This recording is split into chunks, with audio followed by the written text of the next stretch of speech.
Good morning all of you. आज हम लोग 1.4 का क्वेश्चन देखेंगे, है ना।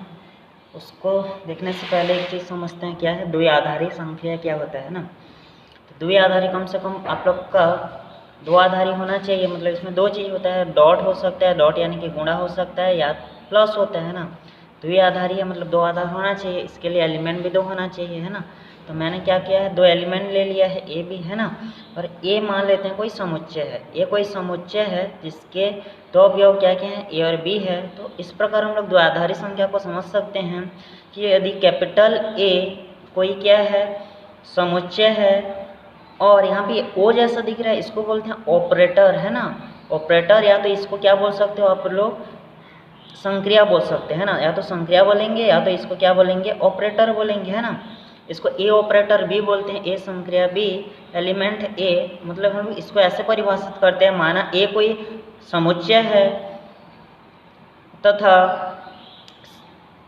ओ मतलब कि ऑपरेटर क्या है, यहाँ पे कोई संक्रिया है, तब ए ऑपरेटर भी एलिमेंट है A for A B element A. मतलब कि ए भी दो अवयव हैं ए का, ए कोई समुच्चय है, तो उसके ऑपरेटर को हम लोग उसके संक्रिया को जो है द्विआधारी संख्या को इस प्रकार लिख सकते हैं, दोनों के बीच में एक ऑपरेटर का चिन्ह देंगे, है ना, और दोनों क्या होगा, ए का एलिमेंट होगा। दूसरे प्रकार से ऐसे परिभाषित कर सकते हैं, ऑपरेटर जो संक्रिया है ए क्रॉस ए से ए इस प्रकार है कि ए एक क्या है, प्रतिचित्रण है, तो ऑपरेटर को ए में द्विआधारी संख्या कहते हैं। जो ऑपरेटर है ना, यहाँ पे जो ऑपरेटर लगा है वो ए में क्या कहलाता है, द्विआधारी संख्या। क्यों? क्योंकि दो को जोड़ रहा है। इस ऑपरेटर की जगह आप लोग का आगे जाके देखेंगे डॉट भी हो सकता है, प्लस भी, मतलब ए प्लस बी भी हो सकता है, ए इंटू बी भी हो सकता है। इसीलिए इसको क्या बोलते हैं, द्विआधारी संक्रिया कहते हैं। जैसे कि यहाँ पे एग्जाम्पल दिया है, ए प्लस बी एलिमेंट है एन, एन प्राकृतिक संख्या for A B element N, और A dot B element N for A B element N. तो संक्रिया प्लस तथा संक्रिया यहाँ पे डॉट, दो चीज़ है ना, प्लस भी हो सकता है और डॉट भी हो सकता है। तो यहाँ पे हम लोग को वही दिया है आप लोग का द्विआधारी संक्रिया, है ना, A operator B element A for A B element A. ठीक है, एक बार प्लस हो सकता है, एक बार माइनस हो सकता है। द्विआधारी संक्रिया का नियम भी सेम है कि यदि ए एक समुच्चय है और ऑपरेटर द्विआधारी संक्रिया है तो ये किस किस नियम का पालन करता है आप लोग को जैसे पता है, क्रम विनिमय A operator B equal to B operator A for A B element A. एक समुच्चय है, ए बी दो अवयव था, यदि ए ऑपरेटर बी है तो बी ऑपरेटर ए, मतलब कि A plus B equal to B plus A into B equal to B into A लिख सकते हैं। साहचर्य नियम, है ना, वहाँ पे प्लस होता था, साहचर्य इंटू होता था, यहाँ पे ऑपरेटर है ए ऑपरेटर बी, कोष्टक में ऑपरेटर सी बाहर है तो यहाँ पे ए बाहर आ जाएगा, बी ऑपरेटर सी हो जाएगा। तीसरा है तत्समक अवयव, तत्समक में ई आता है ना, ई ऑपरेटर ए इक्वल टू ए बराबर ए ऑपरेटर ई। याद रखेंगे यहाँ पे ऑपरेटर वहाँ पे प्लस और डॉट लेते थे हम लोग बाकी फिजिक्स में पढ़ते समय, है ना।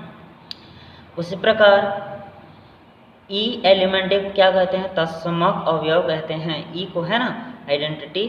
प्रतिलोम इनवर्स जो होता है उसमें क्या है, ए ऑपरेटर बी बराबर ही बराबर क्या होगा, B operator A for A B element, sorry for A element A B element A. तो ए और ए को बी का तथा बी को ए का प्रतिलोम कहते हैं, ए को बी का और बी को ए का प्रतिलोम कहते हैं। यहाँ पे कुछ टिप्पणी भी दिया है कि योग की संक्रिया में शून्य योगात्मक तत्समक, जैसे कि यहाँ पे हम लोग ई प्लस जीरो योग में क्या लेते हैं, शून्य को लेते हैं उसी को, है ना, और जब इंटू के रूप में लेंगे तो उसमें किसको लेंगे, एक को लेते हैं, उसी को बोला है यहाँ पे कि योग के रूप में शून्य और गुणन की संक्रिया में एक क्या होता है, तत्समक अवयव होता है। जैसे ए प्लस जीरो, है ना, योग में जीरो, और जैसे ए इंटू ए गुणन में क्या लेते हैं, ए को लिया जाता है। माइनस ए को ए का क्या कहा जाता है, योगात्मक प्रतिलोम, तथा एक बट्टे ए नॉट इक्वल टू जीरो, ए का क्या है, गुणात्मक प्रतिलोम है। दूसरे शब्द में माइनस ए प्लस ए बराबर जीरो, या ए प्लस माइनस ए को एक बट्टे ए लिख सकते हैं, है ना। इसी प्रकार माइनस ए को एक बट्टे ए कैंसिल होगा, इस प्रकार हम लोग लिख सकते हैं। इसमें बस आप लोग को इतना जानना है, क्रम विनिमय नियम क्या होता है, A operator B equal to B operator A. साहचर्य क्या होता है, ए ऑपरेटर बी एक कोष्टक में है, ऑपरेटर सी है, तो इसको ऐसा लिख सकते हैं, ए बाहर आ जाएगा, ऑपरेटर क्या हो जाएगा, बी ऑपरेटर सी। उसी प्रकार तत्समक में क्या हो जाएगा, ई, है ना, operator, sorry E operator A equal to A operator A. और प्रतिलोम में लिख सकता हूँ A operator B equal to A equal to B operator A. चार चीज़ हम लोग लिख सकते हैं, ध्यान देंगे, है ना।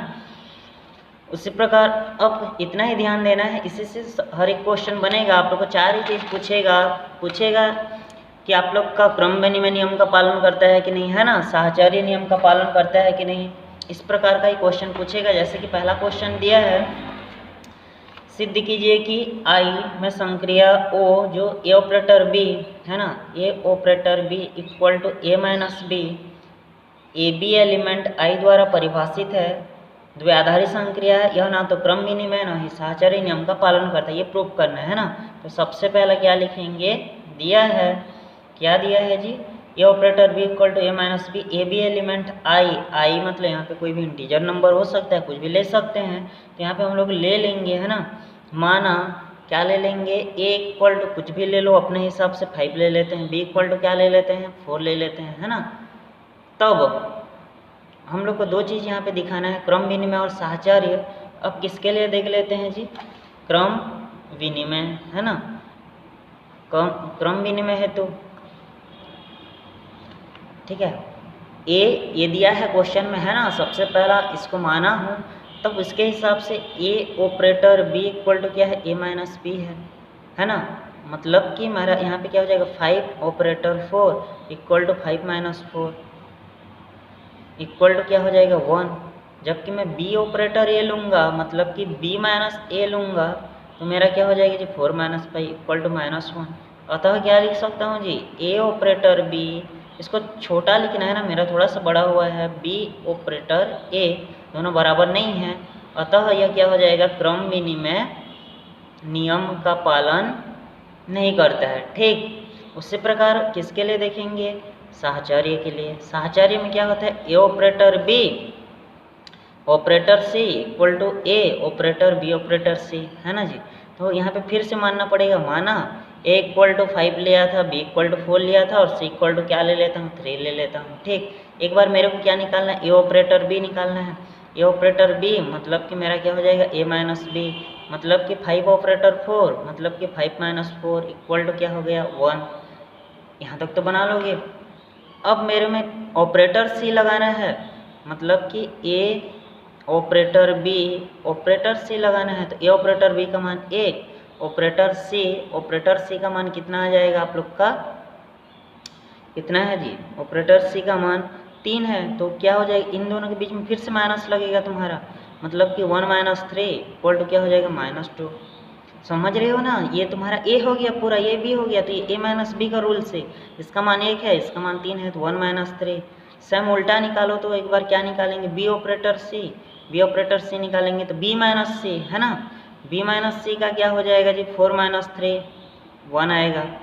उसके बाद तुम्हारा क्या निकालना है, ए ऑपरेटर बी ऑपरेटर सी, तो ए से बी को घटाएंगे तो ए का मान कितना है 5, बी ऑपरेटर सी का मान 1, तो कितना हो जाएगा 4, तो -2 4 आपस में बराबर नहीं है, अतः यह साहचर्य नियम का पालन नहीं करता है। इस प्रकार लिख लेना, यह ना तो क्रम विनिमय नियम का पालन करता है, ना ही साहचर्य नियम का पालन करता है। ठीक, इस प्रकार आप लोग का पहला क्वेश्चन बनेगा।